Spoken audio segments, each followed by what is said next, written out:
So the storms have moved through. The heat has gone nowhere. Yeah, that's the truth.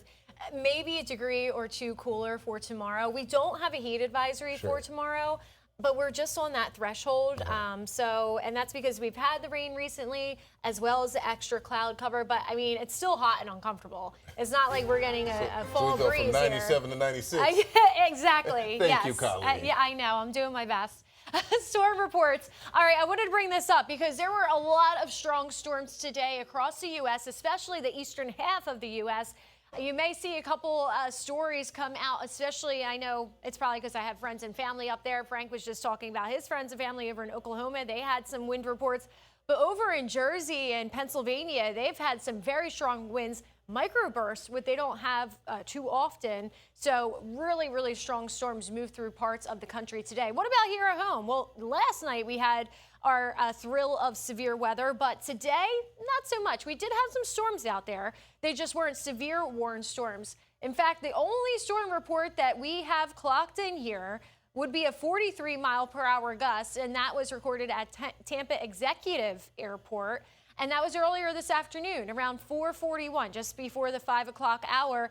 And that's pretty much it. Now, that's not to say that it wasn't a gusty storm that moved through, or we had several of them. Yeah, we did. But compared to yesterday with those 72-mile-per-hour gusts, I mean, it's just a world of difference. Plus, it wasn't as widespread. So looking on satellite and radar, we do have some storms that are still out there, most of them offshore at this time. But over in Citrus County, they're getting some storms of their own, which they kind of missed out on the stormy weather last night.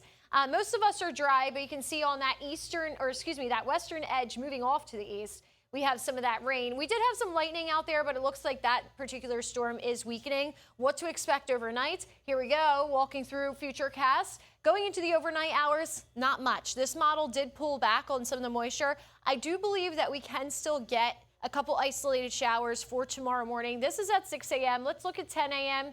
Yeah, that model really scaled back on the rain. Earlier, it was showing much more rain across Hernando, Pasco, Citrus counties. I'm not saying it's out of the question. I definitely think we could have a few showers early in the morning. But let's go into the afternoon because I want to show you how things start to bubble up once again. There we go. 3 p.m. starts sparking up that energy. Most of this will be north of I-4, actually. We have some drier Saharan dust moving into our forecast once again, especially for Monday. But for tomorrow afternoon, we actually have a front that's up to the north of us that will sink down and stall out. So that will provide just enough energy and moisture for some of those storms tomorrow afternoon, mainly north of I-4. Let's go forward into the evening hours. Some of those storms will try to push down toward the southeast corner, Polk County, Highlands County, Hardy, DeSoto. You guys should be on the lookout for some stormy weather tomorrow afternoon, tomorrow evening. And then we go into the nighttime hours and we do start to quiet down once again. So very similar to what we had for today. That extra cloud cover plus the recent rain does help to knock those temperatures down, even if it's by a degree or two.